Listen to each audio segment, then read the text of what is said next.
আসসালামু আলাইকুম, সবাইকে স্বাগতম। আমরা এই সেশনে মেডিকেল এডমিশন টেস্টের বিগত বছরের প্রশ্নগুলো সমাধান করার চেষ্টা করব। তো আজকের আমরা এই সেশনে মেডিকেল এডমিশন টেস্ট 2024-25 বায়োলজি অংশটুকু সমাধান করার চেষ্টা করি। চলো শুরু করা যাক।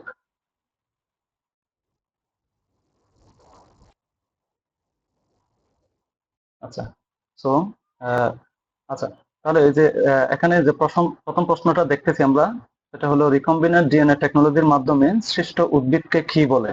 ঠিক আছে, এখানে আমাদের অপশন দেওয়া আছে হাইব্রিড, ক্লোন, হাইব্রিড, ট্রানজেনিক। আচ্ছা, তো যদি আমাদের যেহেতু বেশিরভাগ প্রশ্নই হচ্ছে মেডিকেলে, বেশিরভাগ প্রশ্নই মূল বই থেকে করা হয়, সেগুলো হুবহু লাইনের মধ্যে দেওয়া থাকে আর কি।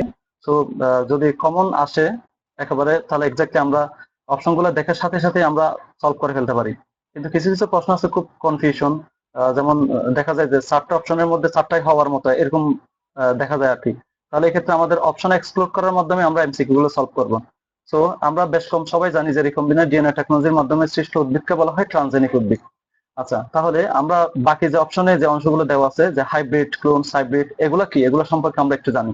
সো হাইব্রিড হচ্ছে বেসিক্যালি যে দুইটা ভিন্ন প্রজাতির প্রোটোপ্লাস্টের সংযুক্তি। ঠিক আছে, তাহলে এখন এই যে প্রোটোপ্লাস্ট কি জিনিস,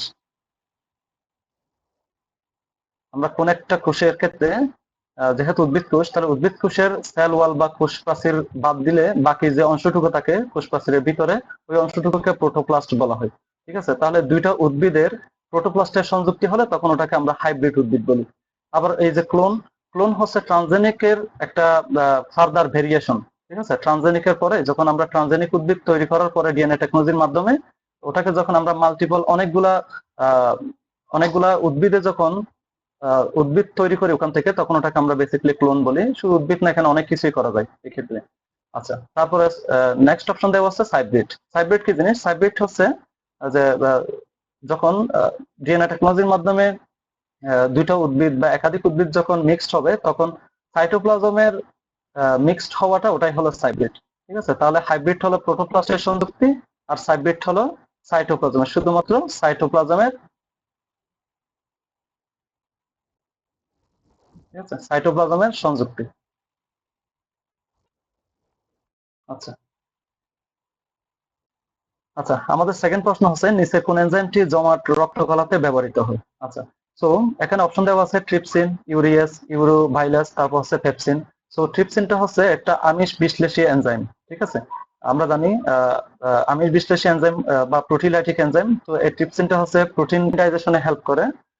ঠিক আছে, সো আর এটার আরেকটা ব্যবহার হচ্ছে, এটা সুখের ছানি অপসারণ, সুখের ছানির যে অপারেশন হয়, সেই অপারেশনে হচ্ছে এই ট্রিপসিন এনজাইমটা ইউজ করা হয়। ঠিক আছে, আর এই যে সেকেন্ড যে অপশন, সেটা হলো ইউরিয়াস। ইউরিয়াসটা হচ্ছে রক্তে ইউরিয়ার লেভেল দেখার জন্য, বা ইউরিয়া কতটুকু আছে আমাদের ব্লাডে। তো রক্তে হচ্ছে ইউরিয়া শনাক্তকরণে আমরা মূলত ইউরিয়াস এনজাইমটা ব্যবহার করি। আর হচ্ছে থার্ড অপশন দেওয়া আছে ইউরোভাইলাস, যেটা বললাম আমাদের এই প্রশ্নের আনসারে হলো ইউরোভাইলাস। তারপর দেওয়া আছে পেপসিন। তো আমরা জানি পেপসিনও হচ্ছে একটা আমিষ বিশ্লেষী এনজাইম, এটা হচ্ছে আমিষ পরিপাকে সাহায্য করে। আচ্ছা, সো 3 নম্বর প্রশ্ন দেওয়া আছে জেনেটিক ভাবে নিয়ন্ত্রিত কোষের মৃত্যুকে কি বলা হয়। আচ্ছা, তো জেনেটিক ভাবে নিয়ন্ত্রিত কোষের মৃত্যুকে বলা হয়, এটা আমরা জানি সবাই, এটা হচ্ছে অ্যাপোপ্টোসিস। ঠিক আছে, এই হলো অ্যাপোপ্টোসিস আনসার। তো বাকিগুলো হচ্ছে নেক্রোসিস।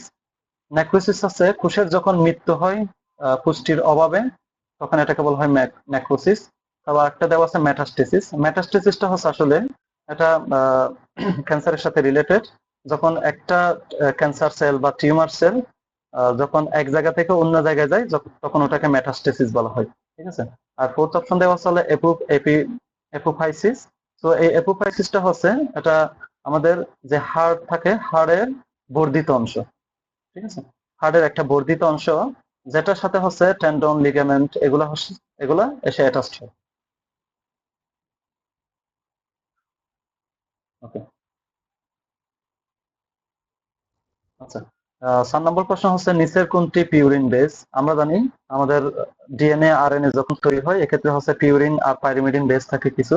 সো পিউরিন বেস আর হচ্ছে পাইরিমিডিন বেস। পিউরিন বেস কি কি আছে? পিউরিন বেসের মধ্যে আছে অ্যাডেনিন, গুয়ানিন,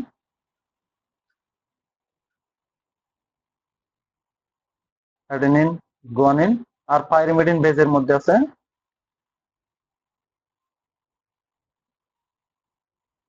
সাইটোসিন, ইউরাসিল, আর হচ্ছে থাইমিন। ঠিক আছে। তো এখানে অপশন হবে নিচের কোনটি পিউরিন বেস? তাহলে আমরা অপশন গুলো দেখি। এখানে হচ্ছে অ্যাডেনিন, আনসার হবে অ্যাডেনিন। তো বাকিগুলো যে ইউরেসিল, সাইটোসিন, থাইমিন, এগুলো হচ্ছে বেসিক্যালি পাইরিমিডিন।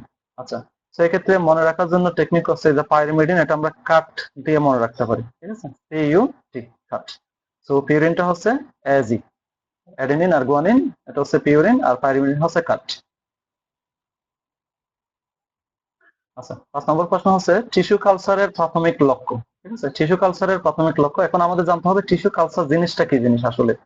তো টিস্যু কালচার বেসিক্যালি এটা হচ্ছে জেনেটিক যে ইঞ্জিনিয়ারিং পদ্ধতির একেবারে শুরুর দিকে, রিকম্বিনেন্ট ডিএনএ টেকনোলজিরও অনেক আগে। এক্ষেত্রে অল্প সময়ের মধ্যে একাধিক বীজ তৈরি করা বা একাধিক নতুন চারা তৈরি করা, এক্ষেত্রে হলো টিস্যু কালচারটা মূলত উদ্ভাবন করা হয়। তো আমরা অপশনগুলো পরে দেখি। এখানে দেওয়া আছে উন্নত বীজ তৈরি করা। টিস্যু কালচারের মধ্যে যেহেতু এখানে রিকম্বিনেশন হয় না, মানে দুইটা সেলের কোনো মিক্সার হয় না, সেক্ষেত্রে হচ্ছে উন্নত বীজ তৈরি করা সম্ভব না। সেকেন্ড অপশন দেওয়া আছে নতুন ধরনের টিস্যু তৈরি করা। যেহেতু এখানে কোনো ধরনের মিক্সিং হয় না, সো নতুন ধরনের টিস্যু তৈরি করা সম্ভব না। অধিক পরিমাণে টিস্যু তৈরি করা। এটার বেসিকলি টিস্যু কালচার কথাটা হলো আমরা টিস্যু তৈরি করি না, এখানে হচ্ছে আমরা মূলত হচ্ছে চারা উৎপাদন করি। ঠিক আছে, তো এখানে হচ্ছে প্রচুর পরিমাণে নতুন চারা উৎপাদন করা। এটা মূলত অল্প সময়ের মধ্যে অধিক পরিমাণ চারা উৎপাদনের জন্য আমরা টিস্যু কালচার যে পদ্ধতিটা বা টেকনিকটা সেটা হচ্ছে ইউজ করা হয়। আচ্ছা, 6 নম্বর প্রশ্নে দেওয়া আছে ভাইরাসের বংশবৃদ্ধিতে পোষকের কোন অঙ্গাণুতে প্রোটিন তৈরি হয়। ঠিক আছে, তো প্রোটিনের ক্ষেত্রে দেখা যায়, আমরা জানি আমাদের যখন আমরা প্রথম চ্যাপ্টারটা পড়ি, ঠিক আছে, কোষের গঠনের ক্ষেত্রে, এক্ষেত্রে আমরা জানি রাইবোজোম নামক যে অঙ্গাণুটা আছে সেটা আমাদের প্রোক্যারিওটিক, ইউক্যারিওটিক সব ধরনের আহ, জীবাণুর মধ্যে বলি বা যে কোনো জায়গায় আমরা জানি রাইবোজোমটা থাকে। তো এই রাইবোজোমটার মেন কাজে হচ্ছে প্রোটিন তৈরি করা। তো ভাইরাসের বংশবৃদ্ধিতে, ভাইরাস যেহেতু নিজে নিজে বংশবৃদ্ধি করতে পারে না, তো হচ্ছে পোষক দেহের সেলের ভিতরে ঢুকে ওখান থেকে ওখানের যে রাইবোজোমটা, ওই রাইবোজোমটা ইউজ করে ওখান থেকে প্রোটিনটা নিয়ে আসে। ঠিক আছে, আমরা জানি ভাইরাস হচ্ছে শুধুমাত্র প্রোটিন আর নিউক্লিক অ্যাসিড, ডিএনএ অথবা আরএনএ দুইটা একসাথে থাকে না, যে কোনো একটা থাকে, ডিএনএ অথবা আরএনএ। আর হচ্ছে বাইরের দিকে একটা প্রোটিনের কোট থাকে। তো প্রোটিনটা আসে হলো আমাদের একেবারে পোষক দেহের রাইবোজোম থেকে। ঠিক আছে, রাইবোজোম হচ্ছে এই প্রোটিনটা তৈরি করে।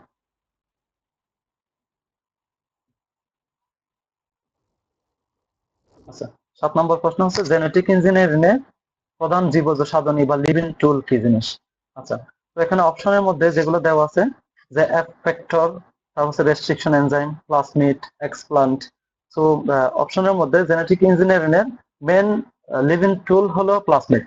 ঠিক আছে, আমরা জানি জেনেটিক ইঞ্জিনিয়ারিং হচ্ছে রিকম্বিনেশন করা হয়। রিকম্বিনেশন বলতে এক্ষেত্রে হচ্ছে ব্যাকটেরিয়ার মধ্যে যে প্লাসমিড থাকে সেই প্লাসমিডটা কেটে নিয়ে আসা হয়। আমরা জানি প্লাসমিড হচ্ছে একটা গোলাকার এক্সট্রা সেলুলার ডিএনএ, মানে আমাদের ব্যাকটেরিয়ার ক্ষেত্রে হচ্ছে যে ডিএনএটা থাকে মূল ডিএনএ, সেটার বাইরে হচ্ছে এক্সট্রা ক্রোমোজোমাল যে ডিএনএটা থাকে গোলাকার, সেটাই হলো প্লাসমিড। তো সেই প্লাসমিডটা হচ্ছে ব্যাকটেরিয়া থেকে নিয়ে আসা হয়, এটা ব্যাকটেরিয়ার মধ্যে থাকে। সো ব্যাকটেরিয়া থেকে এটা বের করে তারপর হচ্ছে আমাদের যে কাঙ্ক্ষিত যে আমরা যে জিনিসটা হচ্ছে জেনেটিক ইঞ্জিনিয়ারিং করতে চাই, সেই অংশটুকুতে থেকে একটা নির্দিষ্ট পরিমাণ অংশটুকু কেটে আমরা এটা হচ্ছে প্লাসমিডের সাথে বাইন্ড করে দিই। ঠিক আছে, সো আলটিমেটলি বলা যায় প্লাসমিডে হচ্ছে জেনেটিক ইঞ্জিনিয়ারিং এর এটা হচ্ছে প্রধান জীবজ সাধন। ঠিক আছে, সো বাকি যে অপশন গুলা F factor, restriction enzyme, explant, এগুলো কি জিনিস? যে এফ ফ্যাক্টর এটা হচ্ছে ফ্যাক্টর কথাটা মানে হচ্ছে জিন। ঠিক আছে, তো এগুলো হচ্ছে এমন ধরনের জিন যেগুলো হচ্ছে এক ব্যাকটেরিয়া থেকে অন্য ব্যাকটেরিয়াতে জেনেরিক বস্তু স্থানান্তরের জন্য দায়ী। তো এফেক্টর গুলো এভাবে কাজ করে। আর রেস্ট্রিকশন এনজাইম আমরা জানি, এই যে বললাম প্লাসমিডের ক্ষেত্রে একটা নির্দিষ্ট অংশ কেটে নেওয়া। ঠিক আছে, একটা নির্দিষ্ট সিকোয়েন্সিং কেটে নেওয়া, বা আমাদের যে ডিজায়ার্ড যে কোষটা কাঙ্ক্ষিত, আমরা যেটা থেকে রিকম্বিনেন্ট টেকনোলজি ইউজ করে আমরা নতুন একটা আহ, আমরা নতুন কিছু আবিষ্কার করতে চাই। তো এক্ষেত্রে হচ্ছে এখান থেকে কিছু অংশটুকু কেটে ওই প্লাসমিডের মধ্যে জোড়া লাগানো হয়। তাহলে এই যে কাটার যে অংশটুকু সেটা হলো রেস্ট্রিকশন এনজাইম মূলত। আচ্ছা, সো ফোর্থ যে অপশনটা দেওয়া আছে এক্সপ্লান্ট, এক্সপ্লান্টটা হচ্ছে মূলত এই যে টিস্যু কালচারের জন্য আমরা একেবারে মানে সুস্থ নিরোগ, তারপর হচ্ছে উৎকৃষ্ট বৈশিষ্ট্যমণ্ডিত উদ্ভিদের যে টিস্যু, সেই টিস্যুটা আমরা ইউজ করি। সো মূলত হচ্ছে টিস্যু কালচারের জন্য আমরা যে টিস্যুটা নিই সেটাই হলো এক্সপ্লান্ট। আচ্ছা, 8 নম্বর প্রশ্নে দেওয়া আছে ক্রেবস চক্র কোষের কোথায় সংগঠিত হয়, ঠিক আছে। সো এখন ক্রেবস চক্র এটা কোথাকার জিনিস? এই ক্রেবস চক্রটা হচ্ছে, আমরা জানি শ্বসন হচ্ছে দুই প্রকার, একটা হচ্ছে স্ববাত শ্বসন আর একটা হচ্ছে অবত শ্বসন, ঠিক আছে। সো এই স্ববাত শ্বসন অবত শ্বসনে কতগুলো ধাপ আছে। সো এই স্ববাত শ্বসনের মধ্যে প্রথম ধাপ হচ্ছে গ্লাইকোলাইসিস,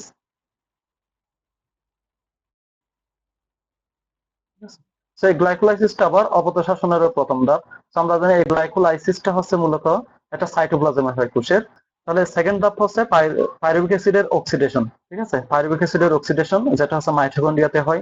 আর 3 নম্বর ধাপ হচ্ছে সাইট্রিক অ্যাসিড চক্র। তো সেকেন্ড ধাপ বললাম কি পাইরুভিক অ্যাসিডের অক্সিডেশন।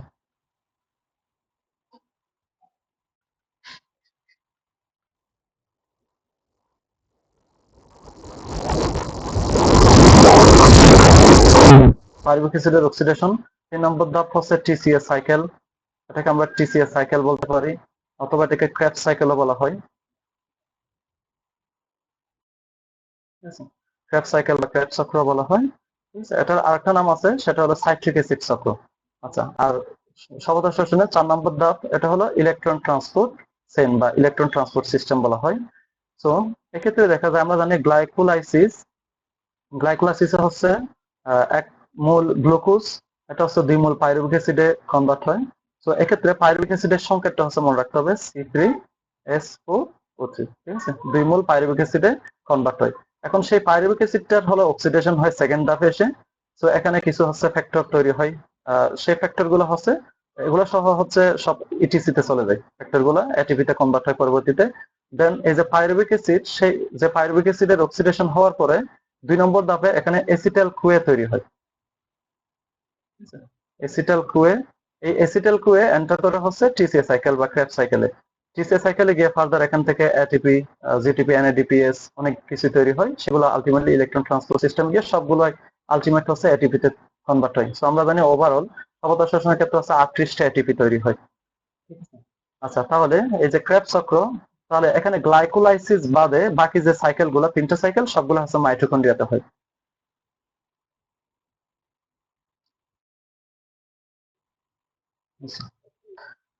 আচ্ছা, তাহলে আমাদের 9 নম্বর প্রশ্ন হচ্ছে নিচের কোনটিকে সংক্রমণক্ষম পূর্ণাঙ্গ ভাইরাস কণা বলা হয়, ঠিক আছে।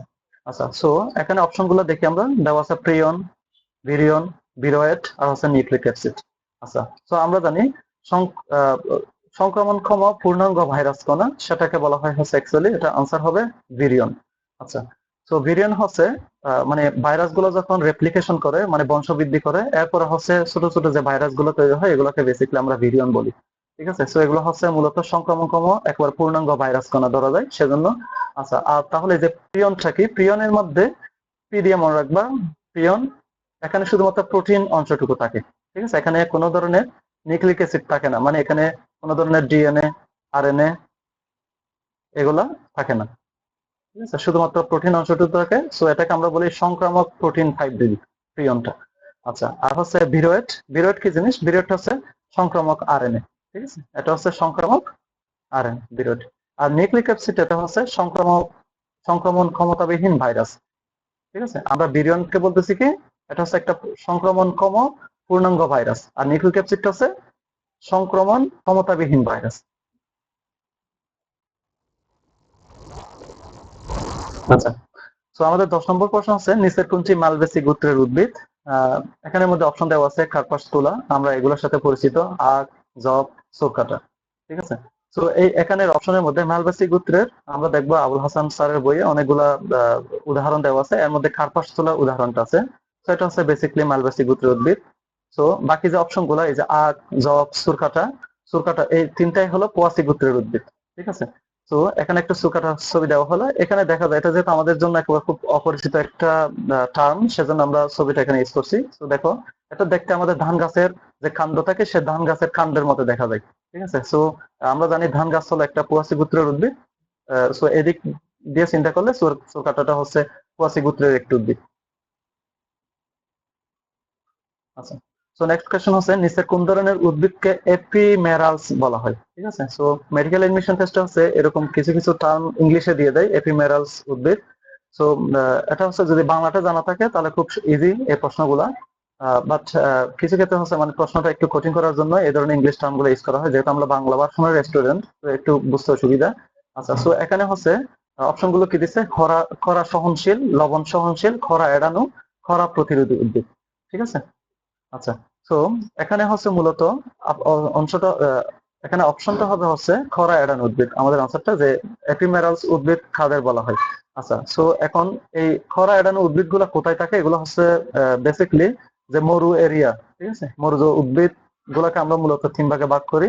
এদের মধ্যে এক প্রকার উদ্ভিদ হচ্ছে খরা এড়ানো উদ্ভিদ, যেটাকে আমরা ইংলিশে হচ্ছে ড্রাউট এসকেপিং প্ল্যান্ট বলি। তো ওরা হচ্ছে স্বল্পায়ু এবং চরম খরার সময় এরা ফল ও বীজ অবস্থায় থাকে। ঠিক আছে, ফল ও বীজ অবস্থায় থাকার কারণে তো ওরা হচ্ছে প্রতিকূল পরিবেশে ওদের কোনো ক্ষতি হয় না। যখন ওরা অনুকূল পরিবেশ পায়, তখন এখান থেকে কি ওদের ওদের যে বীজ থেকে চারা গজায়, এখন এমন অল্প সময়ে হচ্ছে ওরা জীবন চক্রটা সম্পন্ন করে। এবং এই জীবন চক্র সম্পন্ন করার সময় ওরা এই যে খরা এড়িয়ে যাওয়ার যে প্রবণতা, সেজন্য এটাকে বলা হয় এপিমেরালস। ঠিক আছে, ইংলিশ এটা এপিমেরালস বলা হয়। তো এটা হচ্ছে খরা এড়ানো উদ্ভিদ। আচ্ছা, তো এখানে নেক্সট কোয়েশ্চন হচ্ছে রেস্ট্রিকশন এনজাইমের কাজ কি? আমরা অলরেডি দেখছি রেস্ট্রিকশন এনজাইমের কাজ। এখানে ফার্স্ট দেওয়া আছে ডিএনএ অণু বৃদ্ধিকরণ, ডিএনএ সেকেন্ড হচ্ছে ডিএনএ খণ্ডকে জোড়া লাগানো, থার্ড অপশন দেওয়া আছে নির্দিষ্ট জীবে রিকম্বিনেন্ট ডিএনএ প্রবেশ করানো, আর ফোর্থ অপশন হচ্ছে কাঙ্ক্ষিত ডিএনএ কে নির্দিষ্ট স্থানে ছেদন করা। ঠিক আছে, সো ছেদন করা অংশ, এটার আর মিনিং হচ্ছে কি কাটা। আচ্ছা, সো আমরা জানি রেস্ট্রিকশন এনজাইমটা হচ্ছে মূলত ডিএনএ নির্দিষ্ট অংশকে কাটার জন্য ব্যবহার করা হয়। তো এখানের আনসারটা হবে কাঙ্ক্ষিত ডিএনএ কে নির্দিষ্ট স্থানে ছেদন করা। তো যে বাকি অপশন গুলো দেওয়া আছে, ডিএনএ অণুর বৃদ্ধিকরণ, ডিএনএ খণ্ডকে জোড়া লাগানো, এগুলো এই কাজগুলো কারা করে? বেসিক্যালি ডিএনএ অণু বৃদ্ধিকরণ এই প্রক্রিয়াটা হচ্ছে এটার সাথে রিলেটেড একটা এনজাইম, সেটা মনে রাখতে পারো, সেটা হলো ডিএনএ পলিমারাস এনজাইম। ঠিক আছে, ডিএনএ পলিমারাস এনজাইম নামে একটা এনজাইম আছে, সেটা হচ্ছে ডিএনএ অণু বৃদ্ধি করে। ডিএনএ খণ্ডকে জোড়া লাগায় হচ্ছে লাইগেস এনজাইম, এটাও ইম্পর্টেন্ট। লাইগেস এনজাইম, এই লাইগেস এনজাইম হচ্ছে ডিএনএ খণ্ডকে জোড়া লাগায়। আর আর নির্দিষ্ট জীবে রিকম্বিনেন্ট ডিএনএ প্রবেশ করানো, আমরা জানি অনেকগুলো টেকনিক আছে, আমরা আবুল হাসান স্যারের বইয়ে জানি। এক্ষেত্রে হচ্ছে দুই ধরনের, মানে ব্রডলি যদি আমরা বলতে গেলে হচ্ছে দুই ধরনের, একটা হচ্ছে প্রত্যক্ষ ভৌতিক প্রক্রিয়া, আর হচ্ছে প্রত্যক্ষ রাসায়নিক প্রক্রিয়া। ঠিক আছে, প্রত্যক্ষ ভৌতিক প্রক্রিয়ার মধ্যে আছে ইলেকট্রোপোরেশন, মাইক্রো ইনজেকশন, তারপর হচ্ছে বায়োলিস্টিক্স বা গান শট যেটাকে বলা হয়। আর প্রত্যক্ষ রাসায়নিক প্রক্রিয়ার মধ্যে আছে ক্যালসিয়াম ক্লোরাইড, তারপর হচ্ছে লাইপোজোমস, এই প্রসেসগুলো, এগুলো বই একেবারে লাইন বাই লাইন আছে। তো এটা হচ্ছে নির্দিষ্ট জীবে রিকম্বিনেন্ট ডিএনএ প্রবেশ করানোর জন্যই হচ্ছে ইউজ করা হয়। হ্যাঁ, নেক্সট কোয়েশ্চেন হচ্ছে কোষ বিভাজনের সময় কোষ প্লেট তৈরিতে সাহায্য করে কোন অঙ্গাণু? তো আমরা জানি কোষ প্লেট তৈরিতে সাহায্য করা হচ্ছে আমাদের গলগি বস্তু। ঠিক আছে, এখানে হচ্ছে এটা আনসার। তো বাকি যে অপশন গুলো দেওয়া আছে লাইসোজোম, মাইক্রোটিউবুলস, রাইবোজোম, এগুলোর ফাংশন গুলা কি? তো আমরা এই চ্যাপ্টারটা যখন পড়তে যাই, তখন এখানে সবচেয়ে বেশি কনফিউশন ক্রিয়েট হয় এই জায়গায় যে ফাংশন গুলা মনে রাখাটা একটু টাফ। যে প্রত্যেকটা ফাংশনের নির্দিষ্ট কিছু স্পেশালিটি আছে, যেমন লাইসোজোম, এটাকে আমরা জানি সুইসাইডাল ব্যাগ বা আত্মঘাতী থলিকা। এটা হচ্ছে যখন একটা সেল যখন প্রায় মৃতপ্রায়, ঠিক আছে, তখন হচ্ছে লাইসোজোম কি করে, ওই সেলটাকে লাইসিস করে এবং ওটাকে খেয়ে ফেলে। তো যার কারণে এটাকে সুইসাইডাল ব্যাকও বলা হয় বা আত্মঘাতী থলিকা। আর মাইক্রোটিবিউলস এর একটা কাজ আছে, এটা হচ্ছে কোষ বিভাজনের সময় যে আমরা জানি স্পিন্ডল যন্ত্র বা মাকো যন্ত্র তৈরি হয়। ঠিক আছে, এই স্পিন্ডল যন্ত্র বা মাকো যন্ত্রটা মাইক্রোটিবিউলস তৈরি করে। আর আমরা জানি রাইবোজোম কি করে, প্রোটিন তৈরি করে। তো এটা হচ্ছে এখানে কোষ বিভাজনের সময় কোষ প্লেট তৈরিতে এটা রিলেটেড না, সেক্ষেত্রে সঠিক আনসারটা হচ্ছে গলগি বস্তু। আচ্ছা, তো এখানে নেক্সট হলো নিচের কোনটি নাইট্রোজেন বিহীন পদার্থ? ঠিক আছে, মানে এখানে বলতেছে কি নিচের কোনটাতে নাইট্রোজেনের সাথে রিলেটেড না। এখানে অপশন গুলো দেওয়া আছে ল্যাকটিক অ্যাসিড, ক্রেটিনিন, অ্যামোনিয়া, ইউরিয়া। ঠিক আছে, তো নাইট্রোজেন গঠিত পদার্থ না, এখানে হচ্ছে ল্যাকটিক অ্যাসিড। ওকে, সো ল্যাকটিক অ্যাসিড, বাকি যে অপশন গুলো দেওয়া আছে যেমন ক্রেটিনিন, অ্যামোনিয়া, ইউরিয়া, এগুলো সবগুলো হচ্ছে নাইট্রোজেন গঠিত রেশন পদার্থ। আমরা জানি এগুলো সবগুলো প্রস্রাবের সাথে বের হয়ে যায় এবং প্রস্রাবেও পাওয়া যায়। সেটার সাথে আরো কিছু পদার্থ আছে যেমন জ্যান্থিন, হাইপোজ্যান্থিন, অ্যামোনিয়া, যেমন জ্যান্থিন, তারপর হচ্ছে হাইপো, এগুলো হচ্ছে নাইট্রোজেন গঠিত রেচন পদার্থ, আর সাথে তো ক্রিয়েটিনিন, অ্যামোনিয়া, ইউরিয়াও আছে।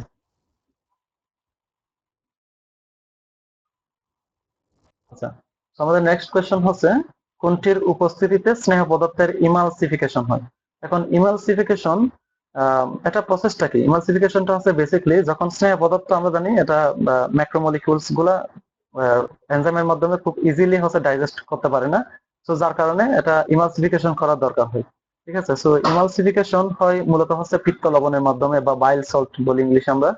তো এই আমরা জানি গল ব্লাডার থেকে হচ্ছে পিত্তরসটা আসে, পিত্তরসের মধ্যে হচ্ছে সল্ট থাকে, যেমন সোডিয়াম টারোকুলেট, তারপর হচ্ছে সোডিয়াম গ্লাইকোকুলেট, পটাশিয়াম গ্লাইকোকুলেট, পটাশিয়াম টারোকুলেট। তো এই ধরনের যে বাইল সল্ট বা পিত্ত লবণ, এগুলো হচ্ছে স্নেহ পদার্থকে আগে প্রথমে হচ্ছে একবার ভেঙে দেয়, দেন তারপরে এনজাইম গুলো আসে, তারপর হচ্ছে ফাইনাল একেবারে ডাইজেশনটা হয়। ঠিক আছে, তো বাকি যে অপশন গুলা, এনজাইম, ভিটামিন, হরমোন, তো এক্ষেত্রে হচ্ছে আমরা জানি এনজাইম হচ্ছে ইমালসিফিকেশন করে না। ঠিক আছে, ভিটামিন হচ্ছে একটা আমাদের কি একটা খাদ্য উপাদান, আর হরমোন হচ্ছে তোমার এটা একটা অন্তঃকারা গ্রন্থি থেকে সিক্রেশন হয়। ঠিক আছে, আমরা জানি আমাদের বডিতে বিভিন্ন ধরনের হরমোন আছে, যেগুলো হচ্ছে সরাসরি রক্তের মাধ্যমে প্রবাহিত হয়ে একেবারে দূরের কোন একটা অর্গানে গিয়ে কাজ করে। আচ্ছা, আমাদের হচ্ছে নেক্সট কোয়েশ্চেন, পূর্ণবয়স্ক সুস্থ মানুষের দুই বৃক্কে প্রতি মিনিটে মোট রক্ত সঞ্চালনের পরিমাণ কতটুকু? সো এটা সঠিক আনসার হচ্ছে 1200 মিলিলিটার। এটা সরাসরি মুখস্থ করতে হবে। সো এখানে আমরা একটা কিডনির ফিগার দেখতে পাচ্ছি। এখানে কিডনির বিভিন্ন ধরনের পার্টস আছে। আমরা জানি কিডনি হচ্ছে ব্রডলি দুই ভাগে ভাগ করা যায়, একটা হচ্ছে আউটার কর্টেক্স, ভিতরের দিকে হচ্ছে ইনার মেডুলা। ঠিক আছে, এই যে এই অংশটুকু, এটা হচ্ছে মেডুলার পার্ট, আর বাইরে যে অংশটুকু, এই অংশটুকু হচ্ছে কর্টেক্স, আর এটা হচ্ছে ভিতরের দিকে হচ্ছে মেডুলা। মেডুলার ভিতরে অনেক ধরনের দেখা যায়, এখানে রেনাল পিরামিড দেখা যাচ্ছে। ঠিক আছে, রেনাল ক্যাপসুল, রেনাল পেপিলা আছে, যে প্রজেকশনের মতো, এগুলো রেনাল পেপিলা। তারপর হচ্ছে এখানে এই যে মেজর ক্যালিক্স, তারপর হচ্ছে মাইনর ক্যালিক্স দেখা যায়, এই যে পেলভিস। ঠিক আছে, আর এখানে যে অংশটুকু, এটা হচ্ছে ইউরেটার। আচ্ছা, তো এখানে যে কিডনির অংশগুলো হচ্ছে এই। আচ্ছা,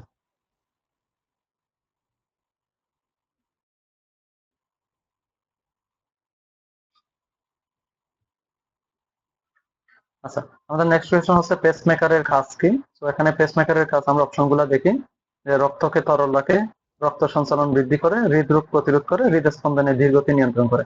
আচ্ছা, তো এই পেসমেকার হচ্ছে নর্মালি হচ্ছে দুই ধরনের। এটা হচ্ছে আর্টিফিশিয়াল হতে পারে, বা আমরা জানি আমাদের হার্টের মধ্যে বা হৃৎপিণ্ডের মধ্যে পেসমেকার হচ্ছে এসএনুড পেসমেকার হিসেবে কাজ করে। ঠিক আছে, একেবারে ন্যাচারালি হচ্ছে এসএনুডে পেসমেকার হিসেবে কাজ করে। আচ্ছা, সো কোনো কারণে যদি আমাদের হার্টের এসএনএস যদি অকার্যকর হয়ে যায়, তখন আমরা জানি অ্যাবি নোট বা ট্রিভেন্ট্রিকুলার নোট, এটা হচ্ছে কাজ করা শুরু করে। তো ওটাও যদি অকার্যকর হয়ে যায়, বা যদি ঠিকমতো যদি পাম্প করতে না পারে, তখন আমাদের আর্টিফিশিয়াল যে পেসমেকার থাকে, সেই পেসমেকার হচ্ছে বসানো হয়। ঠিক আছে, সো বেসিক্যালি পেসমেকারের কাজটা হচ্ছে হৃদস্পন্দনের ধীর গতিটা নিয়ন্ত্রণ করা। ঠিক আছে, যাতে হৃদস্পন্দন হচ্ছে স্লো হয়ে গেলে তখন কি হবে, আমাদের হার্ট আমাদের ফুল বডিতে ব্লাড সার্কুলেশন করতে পারবে না, ব্লাড সাপ্লাইটা দিতে পারবে না। তো যার কারণে হচ্ছে পেসমেকারটা এক্ষেত্রে মানে গতিটা যাতে একটা ব্যালেন্সের মধ্যে রাখে, মানে নির্দিষ্ট একটা গতি বজায় রেখে পেসমেকার কাজ করে। তো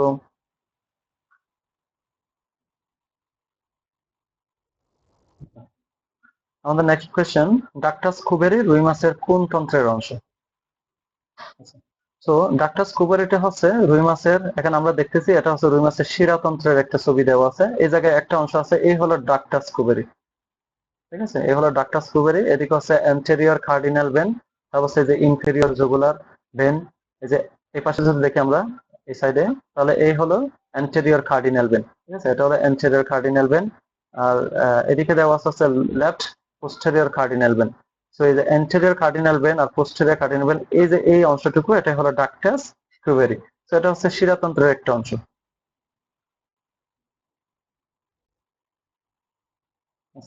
তো নেক্সট কোয়েশ্চেন, কোন কোষ হ্যাপারিন তৈরি ও নিঃসরণ করে? আচ্ছা, তো হ্যাপারিন, আমরা জানি হ্যাপারিন হচ্ছে রক্ত যখন জমে যায়, ও রক্ত জমাটটা হচ্ছে গলাতে সাহায্য করা হচ্ছে হ্যাপারিনটা।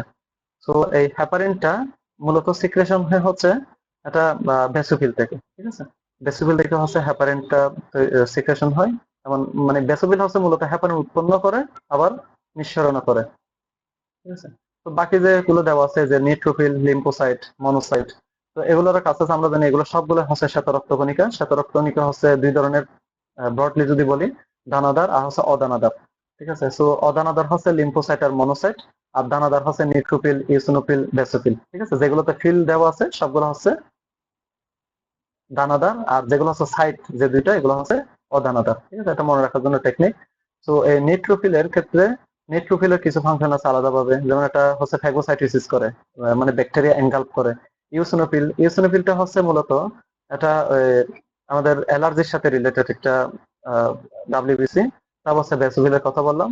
লিম্ফোসাইট, মনোসাইট কি হয়? মনোসাইট হচ্ছে যখন রক্তে থাকে তখন মনোসাইট, যখন কোন একটা জায়গায় ইনফেকশন হয় ওই জায়গায় ওই ইনফেকশনের রেসপন্সে যখন মনোসাইটটা আমাদের ব্লাড থেকে বের হয়ে যখন টিস্যুতে যায় বা সেলের মধ্যে যায়, সেলের আশেপাশে, তো তখন হচ্ছে ওটার নাম, ওটা অনেক সাইজে বড় হয়ে যায়, মনোসাইটটা তখন ম্যাক্রোফেজ কনভার্ট হয়। ঠিক আছে, মনোসাইটটাই হচ্ছে আলটিমেটলি অনেক গুণ বড় হয়ে ওটা হচ্ছে ম্যাক্রোফেজে কনভার্ট হয়। দেন ম্যাক্রোফেজটাই হচ্ছে বিভিন্ন ধরনের কাজ করে আমাদের ইমিউন সিস্টেমের সাথে রিলেটেড। আচ্ছা, সো নেক্সট কোয়েশ্চেন হচ্ছে এনজিওপ্লাস্টি করলে কি হয়? সো এখন আমাদের জানা দরকার এই এনজিওপ্লাস্টি জিনিসটা কি জিনিস। এনজিওপ্লাস্টিটা হচ্ছে আমরা জানি আমাদের যে হৃৎপিণ্ডে যে রক্ত সার্কুলেশন দেয় করোনারি আর্টারি গুলা, তো এখন করোনারি আর্টারি গুলা যদি কোনোভাবে যদি ব্লক হয়ে যায়, তো এক্ষেত্রে হৃৎপিণ্ডের স্বাভাবিকভাবে যে রক্ত প্রবাহটা হতো সেই রক্ত প্রবাহটা হওয়া সম্ভব হয় না। তো যার কারণে হচ্ছে আমাদের হার্ট মাসেল গুলো ড্যামেজ হয়ে যায়। তো আলটিমেটলি হচ্ছে পেশেন্ট মারা যায়, ইস্কেমিয়া ডেভেলপ করে পেশেন্ট মারা যায়। তো এনজিওপ্লাস্টি করা হয় মূলত ওই যে ব্লকটা হয় সে ব্লকটা ওখান থেকে সরাই দেওয়া। তো অনেক ধরনের এনজিওপ্লাস্টি আছে, যেমন বেলুন এনজিওপ্লাস্টি আছে, তারপর হচ্ছে করোনারি স্টেন্টিন এনজিওপ্লাস্টি আছে। তো বর্তমানে বহুল প্রচলিত একটা হচ্ছে পদ্ধতি, সেটা হলো করোনারি স্টেন্টিনটা, ওটা অনেক বেশি ব্যবহার করা হয়। বেলুন এনজিওপ্লাস্টির একটা ছবি দেওয়া আছে এখানে। ঠিক আছে, এটা অ্যাকচুয়ালি করোনারি স্টেন্ট। আচ্ছা হ্যাঁ, বেলুন এনজিওপ্লাস্টির ছবি।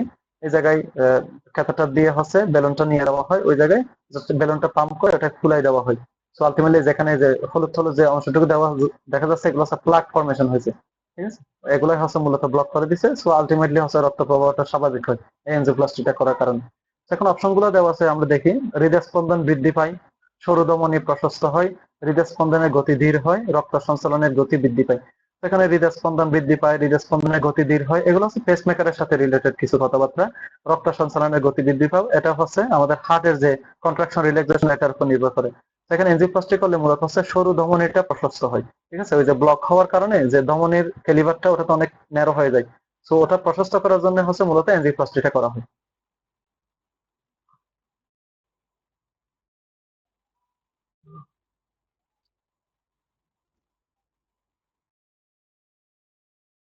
আচ্ছা, আমাদের নেক্সট কোয়েশ্চেন হচ্ছে মানবদেহের সপ্তম করটিক স্নায়ুর নাম কি? সো হরহ মাসে এখান থেকে কোয়েশ্চেন আসে আমরা জানি।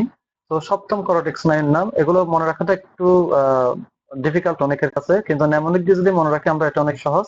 যেমন আমি এটা যেভাবে মনে রাখতাম, ইংলিশের যে ফার্স্ট মানে প্রত্যেকটা স্নায়ুর ইংলিশের যে ফার্স্ট লেটার ওটা দিয়ে, যেমন আমি মনে রাখতাম হচ্ছে ও ও মানে ডাবল ও, ও টি অট। ঠিক আছে, টি এ এফ থাপ, এ জি ভি এ এইচ আগবা। ঠিক আছে, তাহলে প্রথম ও দিয়ে হচ্ছে অলফ্যাক্টরি, অপটিক, দেন হচ্ছে oculomotor, trochlear, trigeminal, abducens, facial. ঠিক আছে, তাহলে এই যে 7 নম্বর সিরিয়ালে পড়ছে আমার ফেসিয়ালটা। তো সপ্তম করটিক স্নায়ু হচ্ছে ফেসিয়াল স্নায়ু। আচ্ছা, তাহলে যে ফেসিয়াল, তারপর হচ্ছে এরপরে হচ্ছে অডিটরি। এখানে যে আমরা ভেস্টিবুলো কোক্লিয়ার নেমনিকের মধ্যে ভেস্টিবুল কোক্লিয়ার দিছি, এটার আরেক নাম হচ্ছে অডিটরি। এটা হচ্ছে অডিটরি, এটাকে ভেস্টিবুলো কোক্লিয়ার নার্ভের আরেক নাম হচ্ছে অডিটরি নার্ভ। এটা দুইটা পার্ট, একটা হচ্ছে ভেস্টিবুল পার্ট আর একটা হচ্ছে কোক্লিয়ার পার্ট। সো এটা হচ্ছে এ, নেমোনিকের জন্য আমি এ এ হিসেবে দিই, তাহলে এটা হচ্ছে অডিটরি বা ভেস্টিবুলো কোক্লিয়ার। তো জি হচ্ছে গ্লোসোফেরিনজিয়াল, ভি হলো ভেগাস, আর এ হলো অ্যাক্সেসরি, মানে এটা হচ্ছে স্পাইনাল অ্যাক্সেসরি, আর এস ডি হচ্ছে হাইপোগ্লোসাল। সো এই নেমোনিকটা দিয়ে ইজিলি মনে রাখা যায় যে কোনটা কত নাম্বার করটেক্স স্নায়ু সেটা। আচ্ছা, আমাদের নেক্সট কোয়েশ্চেন হচ্ছে কোন অ্যান্টিবডি প্রধানত অ্যালার্জির সাথে সংশ্লিষ্ট? সো অ্যালার্জির সাথে সংশ্লিষ্ট অ্যান্টিবডি হচ্ছে হিমোগ্লোবিন ই। ঠিক আছে, সো এখন বাকি যে অ্যান্টিবডি গুলো আছে সেই অ্যান্টিবডি গুলা কি কাজ করে? সো এগুলো এখান থেকে কিন্তু কোয়েশ্চেন হইতে পারে। এখানে অ্যান্টিবডি গুলোর ছবি দেওয়া আছে। তাহলে এই যে আইজিএ, ঠিক আছে, এই আইজিএ এটার কাজ কি? মূলত ইমিউনোগ্লোবিন এ হচ্ছে ব্রেস্ট মিল্ক দিয়ে সিক্রেশন হয়, মানে মায়ের বুকের দুধ থেকে হচ্ছে ইমিউনোগ্লোবিন এটা সিক্রেশন হয়। এটা বাচ্চা যখন ব্রেস্ট ফিট করে তখন হচ্ছে ইমিউনোগ্লোবিন এটা মায়ের শরীর থেকে বাচ্চার শরীরে যায়। সো এটা একটা ইমিউন সিস্টেমের পার্ট।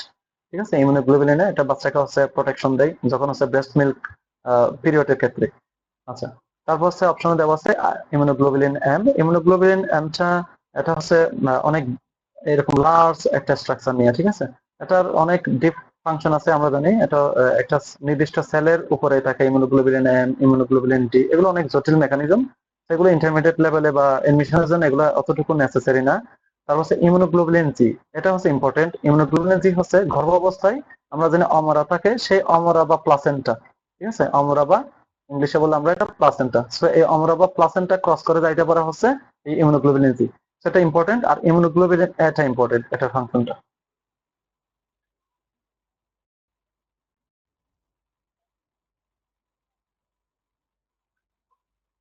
আচ্ছা, সো নেক্সট কোয়েশ্চেন, কোন চক্রের মাধ্যমে যকৃতে ইউরিয়া তৈরি হয়? আমরা জানি ইউরিয়া হচ্ছে যকৃতে তৈরি হয়, সো এটা একেবারে কমনেস্ট একটা প্রশ্ন, এটা হচ্ছে অর্নিথিন চক্র, ঠিক আছে। এগুলো মুখস্থ করতে হবে, কিছু কিছু প্রশ্ন হচ্ছে আসলে বোঝার মতো কিছু নাই, সেরকম একটা প্রশ্ন অর্নিথিন চক্র। এটা হচ্ছে তোমার যে হয়তো সর্বপ্রথম আবিষ্কার করছে ওর নাম দিয়ে হয়েছে অর্নিথিন চক্র বলা হয় এটা, যে প্রসেসে ইউরিয়া তৈরি হয়।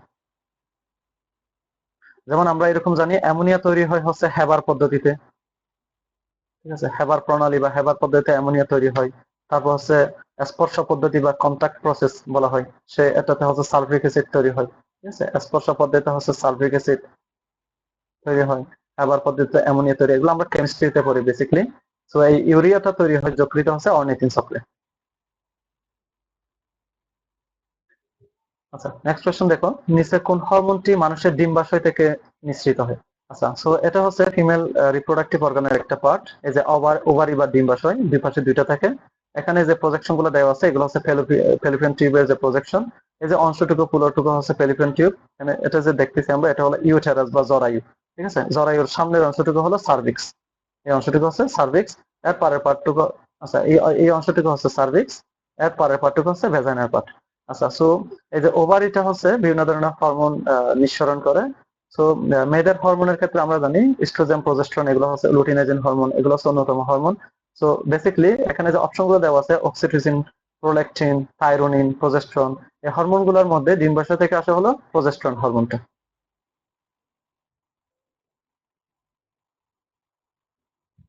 আচ্ছা, তাহলে যে বাকি হরমোন গুলা আমরা একটু দেখি। যে অক্সিটোসিন হরমোনটা, এটা হচ্ছে আমরা জানি পিটুইটারি গ্ল্যান্ড থাকে আমাদের, সেই পিটুইটারির দুইটা ভাগ থাকে, একটা হচ্ছে অগ্রভাগ, একটা পশ্চাৎভাগ। সেই অক্সিটোসিন হরমোনটা হচ্ছে পিটুইটারি গ্ল্যান্ডের বা পিটুইটারি গ্রন্থির পশ্চাৎভাগ থেকেই হচ্ছে সিক্রেশন হয়। সো এটা হচ্ছে মূলত আসে হলো পিটুইটারি গ্ল্যান্ড থেকে। আচ্ছা, এটা হচ্ছে পিটুইটারি গ্রন্থি বা পিটুইটারি গ্ল্যান্ড থেকে আসে। তারপর দেখো প্রোল্যাকটিন। তো প্রোল্যাকটিন এটা আসে হচ্ছে অগ্র পিটুইটারি থেকে। দুইটাই হলো পিটুইটারি থেকে, একটা হলো সামনের অংশ থেকে আর একটা হলো পিছনের অংশ থেকে, ঠিক আছে। পিটুইটারিতে হচ্ছে দুইটা লোব থাকে। আর থাইরোনিন, এই থাইরোনিনটা আসে হলো মূলত থাইরয়েড গ্ল্যান্ড থেকে। আমরা জানি আমাদের যে থাইরয়েড গ্ল্যান্ড থাকে গলার মধ্যে, এই জায়গায় আমাদের থাইরয়েড গ্ল্যান্ড থাকে। তো এখান থেকে হচ্ছে থাইরোনিনটা মূলত সিক্রেশন হয়, থাইরোনিন হরমোন। আচ্ছা, নেক্সট কোয়েশ্চেন দেখো, কানের কোন অংশ ভারসাম্য রক্ষায় কাজ করে?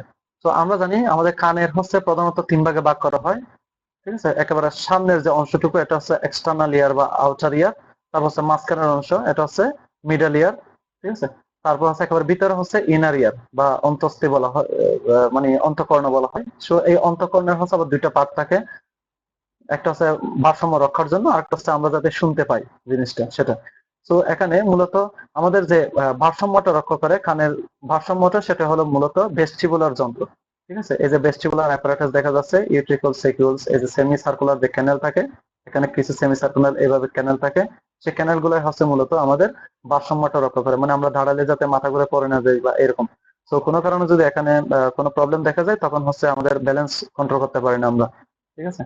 তো এখানে শব্দ তৈরির জন্য আছে, যেমন এই যে ককলিয়া, এই যে পেছানো যে শামুকের মতো এই অংশটুকু, এটা হচ্ছে ককলিয়া। এটা মূলত হচ্ছে শব্দের আহ, ক্ষেত্রে আহ, দরকার হয়ে আছে আর কি, মানে শব্দ উৎপন্ন করার ক্ষেত্রে। আচ্ছা, মানে আমরা যাতে যে সাউন্ডটা আছে ট্রান্সমিশন হয়ে সেটা যাতে শুনতে পাই, সেটা ককলিয়াটা হচ্ছে এরপরে ভেস্টিবুলার নার্ভ বা এই যে আমরা অডিটরি নার্ভ বলছি, সে অডিটরি নার্ভ দিয়ে আমাদের ব্রেনে নিয়ে যায়। আচ্ছা, তো বাকি যে অপশন গুলো দেওয়া আছে আমরা দেখি। কর্নাসটি, আমরা জানি কানের মধ্যে হচ্ছে তিন ধরনের অস্থি থাকে, ইনকাস, মেলিয়াস, ইনকাস, স্টেপিস। তো মেলিয়াস, ইনকাস, স্টেপিস, এখানে যে স্টেপিসটা আছে এটা হচ্ছে আমাদের দেহের সবচেয়ে ক্ষুদ্রতম অস্থি হলো স্টেপিস, ঠিক আছে। সো তিন ধরনের থাকে, মেলিয়াস, ইনকাস, স্টেপিস, এগুলো বিভিন্ন ধরনের বৈশিষ্ট্য আছে, এগুলো পরে নিয়ে পরে। আচ্ছা, তারপরে যে টিম্প্যানিক পর্দা হচ্ছে এই যে আমাদের সামনের দিকে অংশ কানের বা আউটার ইয়ার বা এক্সটার্নাল ইয়ার যেটা বলতেছি, এটা এবং এই যে মিডল ইয়ার ক্যাভিটি, এই মিডল ইয়ারের মধ্যে এই যে পর্দাটা, সে পর্দাটাই হচ্ছে, এটা হলো টিম্প্যানিক পর্দা বা কানের পর্দা বলি আমরা। তো এটা হলো টিম্প্যানিক পর্দা, এটা হচ্ছে আসলে ভারসাম্য রক্ষায় কাজ করে না। তারপর হচ্ছে ককলিয়ার বডি। ঠিক আছে, এই ককলিয়ার বডিটা অলরেডি দেখাইছি যে শামুকের মধ্যে পেঁচানো অংশটুকু, এটা হচ্ছে ককলিয়ার বডি। এটা হচ্ছে আমাদের শব্দটা যখন ট্রান্সমিশন হয়ে ওই ককলিয়ার বডি পর্যন্ত যায়, ওখান থেকে হচ্ছে আলটিমেটলি ভেস্টিবুলার নার্ভে আমাদের ব্রেনে পৌঁছায়। আচ্ছা, তো এখানে আরেকটা জিনিস দেখতে পাচ্ছি, ইউস্টেশন টিউব, এটা একটা ইম্পর্টেন্ট।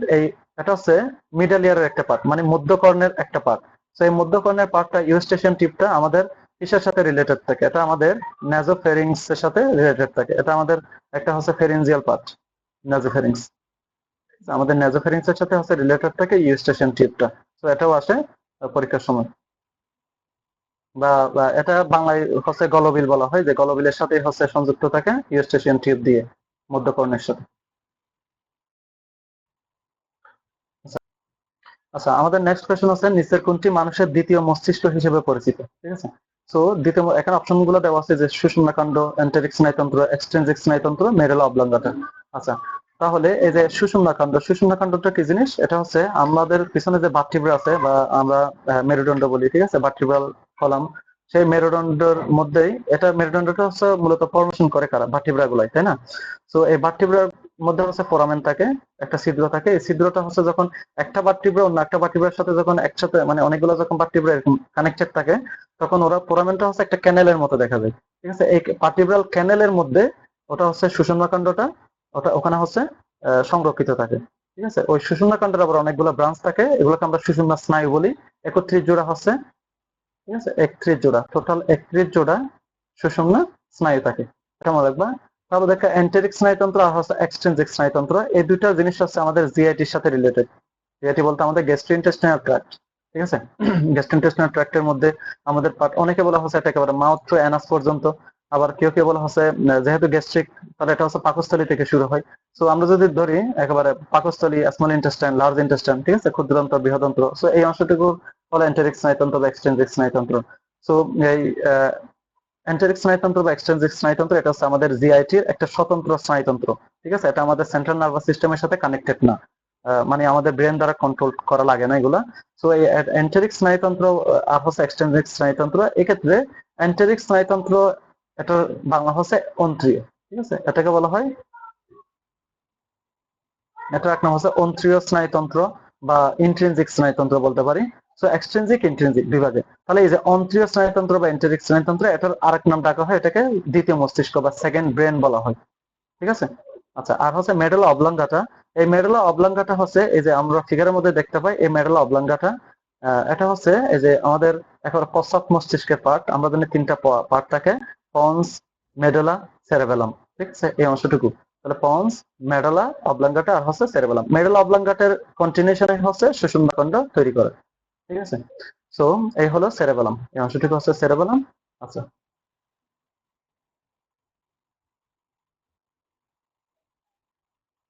আচ্ছা, নেক্সট কোয়েশ্চেন দেখো, যে ফুসফুসের আবরণকে কি বলে? ঠিক আছে, সো ফুসফুসের আবরণকে কি বলা হয়? আমরা জানি ফুসফুসের আবরণকে বলা হয় প্লিউরা।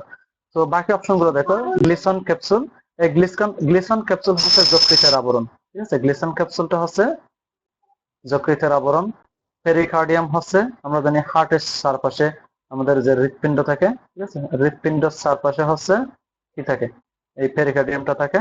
আর ডায়াফ্রাম, আমরা জানি ডায়াফ্রামটা হচ্ছে আমাদের যে থোরাসিক ক্যাভিটি আর অ্যাবডোমিনাল ক্যাভিটি, ঠিক আছে, দুই ভাগে ভাগ করছে।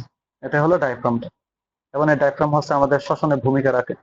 এখানে আমরা দেখতে পাচ্ছি, এই যে আমাদের হচ্ছে লাংসের পার্ট, উপরে হচ্ছে এই যে এটা হচ্ছে থোরাসিক পার্ট, উপরের অংশটুকু, নিচে হলো অ্যাবডোমিনাল পার্ট। সেটার একটা মাঝখানে ডিভাইডার হিসেবে কাজ করা হলো ডায়াফ্রামটা। আমরা যখন শ্বাস প্রশ্বাস নিই, তখন হচ্ছে ডায়াফ্রামটা উঠানামা করে।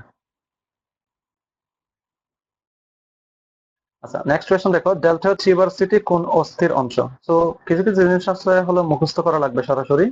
তো ডেল্টয়েড টিউবারসিটি দেখো, এটা হচ্ছে মূলত হিউমারাসের একটা পার্ট। এই যে আমরা এখানে হিউমারাসের একটা ছবি দেখাইছি, দেখো এই অংশটুকু, এখানে হচ্ছে তোমার একটা মাসল এসে লাগে, ঠিক আছে, অ্যাটাচমেন্ট নেই। ডেল্টয়েড টিউবারসিটি এই জায়গায় দেখো। হিউমারাসের আরো অনেক পার্ট থাকে, যেমন রেডিয়াল গ্রুপ। ঠিক আছে, আমরা জানি প্রত্যেকটা অস্থির হচ্ছে কিছু পার্ট থাকে, যেমন হচ্ছে প্রান্তের দিকে গুলো প্রান্তীয় এন্ড বলা হয়, মাঝখানে হচ্ছে শেফট বা বডি বলা হয়। ঠিক আছে, তোমাদের লেভেলে এর বাইরে থেকে কোয়েশ্চেন করার চান্স নাই। তো হিউমেরাস থেকে অতটুকু মনে রাখলে হবে। আচ্ছা, সো আমরা জানি আবার আলনা, তারপর হচ্ছে স্ক্যাপুলা, রেডিয়াস। এই অপশন গুলা, এই আলনা, রেডিয়াস, স্ক্যাপুলা, এগুলো হচ্ছে আলনা, রেডিয়াস, আমরা জানি এগুলো হচ্ছে আমাদের হাতের পার্ট। ঠিক আছে, এখন দেখো এই যে আলনা আর রেডিয়াস, এখান থেকে একটা কোয়েশ্চেন হয় যে কোনটা ভিতরে থাকে কোনটা বাইরে থাকে। তো এখান থেকে দেখো এটা মনে রাখবা, আলনা রেডিয়াসের ক্ষেত্রে আমরা তাহলে আলনা হচ্ছে ভিতরে থাকে, ঠিক আছে, আর রেডিয়াস থাকে হলো বাইরে। এটা মনে রাখবা, আলনা থাকে হচ্ছে ভিতরে, মানে আমরা যখন অ্যানাটমিক্যাল পজিশন একটা মানুষ দাঁড়াই তখন আলনাটা মানে দুইটা হচ্ছে পাশাপাশি থাকে, তাহলে আলনাটা হচ্ছে বডির ভিতরের দিকে থাকে, রেডিয়াসটা হচ্ছে বডির বাইরের দিকে থাকে। সেখান থেকে প্রশ্ন হতে পারে, সো এটা থাকে ভিতরে আর এই রেডিয়াসটা থাকে হলো বাইরে। আর স্ক্যাপুলা জানি আমরা, এটা আমাদের হচ্ছে এখানে এটা হচ্ছে বক্ষস্থির একটা পার্ট, ঠিক আছে, স্ক্যাপুলাটা। সো নেক্সট কোয়েশ্চন দেখো, মস্তিষ্কের কোন অংশ মানুষের ক্ষুধা নিয়ন্ত্রণ করে? সো মস্তিষ্কের কোন অংশ হচ্ছে মানুষের ক্ষুধা নিয়ন্ত্রণ করে? এটার আনসার হলো হাইপোথ্যালামাস। আমরা আমাদের বই দেখবো, গাজি আসমল স্যারের বইয়ে, ওখানে হচ্ছে অনেকগুলা ফাংশন দেওয়া আছে, প্রত্যেকটা জিনিসের আলাদা আলাদা ফাংশন দেওয়া আছে। মানে আমরা জানি আমাদের মস্তিষ্ককে হচ্ছে 3 ভাগে ভাগ করা হয়েছে, যে অগ্র মস্তিষ্ক, মধ্য মস্তিষ্ক, তারপর পশ্চাৎ মস্তিষ্ক, ঠিক আছে, পিছনের দিকের অংশ। তো এখানে এই যে মেরুলা অবলঙ্গাটা, এটা হচ্ছে পশ্চাৎ মস্তিষ্কের একটা পার্ট, এটা আমরা জানি। সেরেব্রাম, ঠিক আছে, সেরেব্রাম হচ্ছে আমাদের অগ্র মস্তিষ্কের একটা পার্ট, মানে এটা সামনের দিকে থাকে, ঠিক আছে। এই যে আমরা যে পার্টটা দেখতেছি মূলত এটা হচ্ছে সেরেব্রাম, আমাদের মস্তিষ্কের অনেকটুকু জায়গা জুড়ে হচ্ছে সেরেব্রামটা। আর এই যে সেরেবেলাম, এই সেরেবেলামটা হচ্ছে মূলত পশ্চাৎ মস্তিষ্কের একটা পার্ট। আচ্ছা, আর হাইপোথ্যালামাসটা হচ্ছে মধ্য মস্তিষ্কের পার্ট, মানে এটা হচ্ছে মাঝখানে থাকে। এই হাইপোথ্যালামাসই হলো মানুষের কি করে, ক্ষুধা নিয়ন্ত্রণ করে। তো এই হাইপোথ্যালামাসের আরো কিছু কাজ আছে, যেমন হচ্ছে তৃষ্ণা, ঘাম, ঘুম, রাগ, পীড়ন, ভালো লাগা, তারপর ঘৃণা লাগা, উদ্বেগ, এগুলো সবগুলোর কেন্দ্র হিসেবে কাজ করে।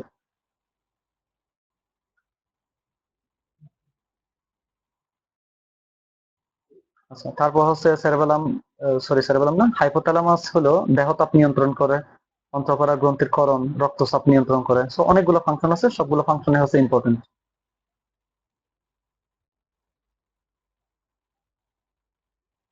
আচ্ছা, আমাদের একেবারে নেক্সট কোয়েশ্চেন হলো, নিচের কোনটিতে হাইড্রার বহিঃকোষীয় পরিপাক সংঘটিত হয়? তো আমরা জানি হাইড্রাতে হচ্ছে 2 ধরনের পরিপাক হয়, একটা হচ্ছে অন্তঃকোষীয় পরিপাক আর হচ্ছে বহিঃকোষীয় পরিপাক। তো অন্তঃকোষীয় পরিপাক সবসময় হচ্ছে সেলের মধ্যেই হয়, আর বহুকোষীয় পরিপাক হাইড্রার ক্ষেত্রে হচ্ছে, এক্ষেত্রে সঠিক আনসারটা হবে সিলেন্টারন। তো সিলেন্টারনটা হচ্ছে মূলত আমরা বাইরে থেকে দেখতে পারি না, হাইড্রাকে যখন প্রস্তুত সেট করা হয় বা লম্বালম্বি ভাবে সেট করা হয় তখন দেখা যায়। এখানে আমাদের যে ফিগার দেওয়া আছে, এই যে এই জায়গায় মাঝখানে যে অংশটুকু এটা হচ্ছে সিলেন্টারন, তারপরে এখানে যে অংশটুকু এটা হচ্ছে সিলেন্টারন। তো এই সিলেন্টারনে হচ্ছে বহুকোষীয় পরিপাকটা সংগঠিত হয়। আচ্ছা, তো বাকি যে অপশন গুলো দেওয়া আছে, যেমন গ্যাস্ট্রোডার্মিস, হাইপোস্ট্রোম, কোর্সিকা, এগুলো কি থাকে, এগুলো কাজ কি, এগুলো হচ্ছে বইয়ে ডিটেলস ভাবে লেখা থাকে।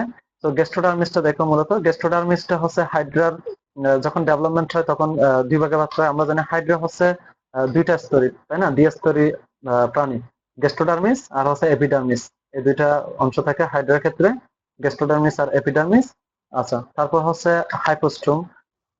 হাইপোস্ট্রোম হলো এই যে উপরে, হাইড্রার একেবারে উপরে যেখানে হচ্ছে কোষিকা গুলো ওঠে, সেই অংশটুকুকে বলা হয় হাইপোস্ট্রোম, ঠিক আছে, এটাকে মুখছিদ্র বলতে পারো, হাইপোস্ট্রোম। আর কোর্সিকা হচ্ছে এটা হাইড্রা বিভিন্ন ভাবে কোর্সিকা নড়াচড়ার মাধ্যমে হাইড্রার চলন গুলো সম্পন্ন করে। ঠিক আছে, তাহলে এই এক্ষেত্রে হচ্ছে বহুকোষীয় পরিপাকটা সংঘটিত হয় সিলেন্টরন। সিলেন্টরনটা হচ্ছে মূলত একটা ক্যাভিটি বা গহ্বর টাইপের, ঠিক আছে, ওই জায়গায় হচ্ছে খাবার গুলো জমা রাখে, দেন ওখান থেকে কিছুটা মেকানিক্যাল কন্ট্রাকশন, রিল্যাক্সেশনের মাধ্যমে খাবারটা পরিপাক হয়, তারপরে ওটা সেলের ভিতরে ঢুকে অন্তঃকোষীয় পরিপাক সংঘটিত হয়। আচ্ছা, সবাইকে ধন্যবাদ ক্লাসটা মনোযোগ দিয়ে শোনার জন্য। তো ক্লাসটা ভালো লাগলে লাইক, কমেন্ট, শেয়ার করবা। যদি কোনো ধরনের প্রবলেম থাকে তাহলে কমেন্ট সেকশনে জানাবো অবশ্যই। আর দেখা হবে অবশ্যই পরবর্তী কোনো একটা সেশনের কোয়েশ্চন ব্যাংক সলভ নিয়ে।